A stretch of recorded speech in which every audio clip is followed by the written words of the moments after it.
Good morning everybody. I'm doctor ఏజార్కే psychiatrist Vijayawada. అసలు మనకేదన్నా మానసికంగా ఇంబ్యాలెన్స్, ఆరోగ్యపరంగా ఏమన్నా ఇబ్బంది అనిపిస్తే అది అసలు ఎలా గుర్తించాలి, మానసిక వైద్యుడిని ఎప్పుడు సంప్రదించాలి అని తరచుగా మా వాళ్ళు అడుగుతూ ఉంటారు.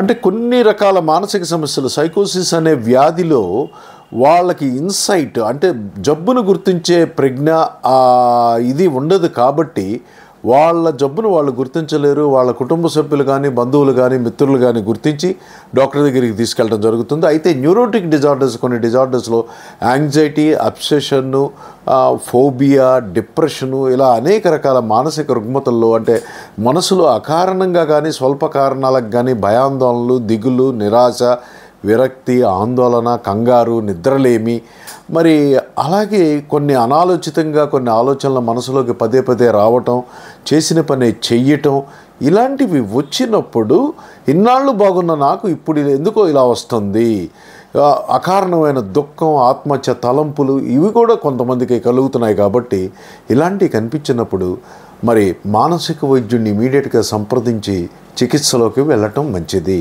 నమస్తే.